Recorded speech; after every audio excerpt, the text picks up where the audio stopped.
नमस्कार मित्रांनो, स्वागत आहे तुमचं आपल्या YouTube चॅनलवर। मित्रांनो, लाडकी बहीण योजनेसंदर्भातची अतिशय महत्त्वपूर्ण अशी अपडेट समोर येत आहे।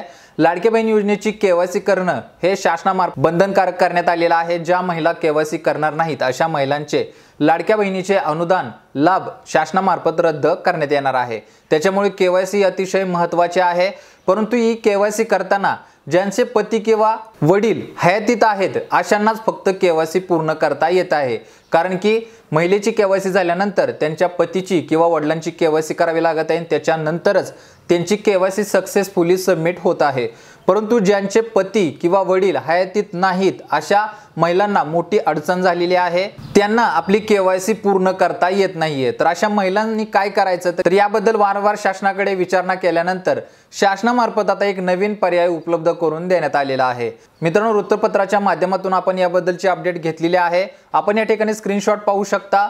वृत्तपत्रामध्ये लाडकी बहीण योजनेसंदर्भातच्या केवायसी साठी अतिशय महत्त्वाची अपडेट आलेली आहे।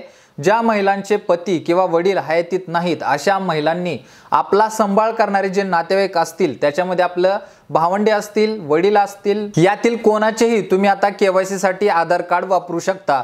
तर त्या संदर्भात अतिशय महत्त्वाची अपडेट आलेली आहे। भरपूर लाडक्या बहिणी सेंटरवरती जाऊन ज्यांच्या हयातीत वडील किंवा पती नाहीत किंवा घटस्फोट येत आहे, इतर कारणामुळे त्यांना OTP मिळत नाही, तर अशांना प्रॉब्लेम येत होता। जर त्यांनी ही केवायसी केली नाही तर ते या योजनेमधून बाहेर पडणार होते। त्याच्यामुळे शासनामार्फत याच्यावरती एक पर्याय, याच्यावरती तोडगा काढून आता त्यांचा सांभाळ करणारे जे नातेवाईक असतील, या नातेवाईकापैकी कोणाची एकाचे आधार कार्ड या केवायसीला जोडून त्यांची केवायसी पूर्ण करू शकतात आणि या योजनेमध्ये आपला सहभाग नोंदवू शकतात। तर मित्रांनो, अतिशय महत्त्वाची अपडेट होती, तुमच्यापर्यंत पोहोचवणं गरजेचं होतं। भरपूर महिलांना केवायसी संदर्भात अडचणी येत आहेत, त्याच्याबद्दलचे आपण वारंवार व्हिडिओ चॅनलवरती देऊन त्या संदर्भातचे प्रश्न सोडवण्याचा प्रयत्न करत आहे। आता मित्रांनो, ही चालू घडायला महत्त्वाची अपडेट होती। भरपूर महिलांच्या केवायसी राहिलेल्या आहेत। ज्यांचे वडील किंवा पती अस्तित्वात नाही अशा महिलांना शासनामार्फत थोडे दिवस थांबण्यासाठी सूचना करण्यात आल्या होत्या। त्याच्या पद्धतीने आता शासनाकडून याच्यावरती पर्याय काढून त्यांनी घरातील नातेवाईकाचे आधार कार्ड आपल्या केवायसीला जोडू शकता, याबद्दलच्या सूचना सुद्धा करण्यात आलेल्या आहेत। तर मित्रांनो, अतिशय महत्त्वाची अपडेट होती। जास्तीत जास्त महिलांपर्यंत ही अपडेट पोहोचवा।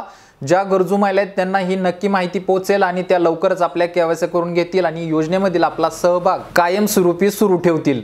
तर मित्रांनो, आजच्यासाठी येथेच थांबतो। भेटू पुढच्या व्हिडिओमध्ये नवीन अपडेटसह, नवीन माहितीसह। तोपर्यंत धन्यवाद।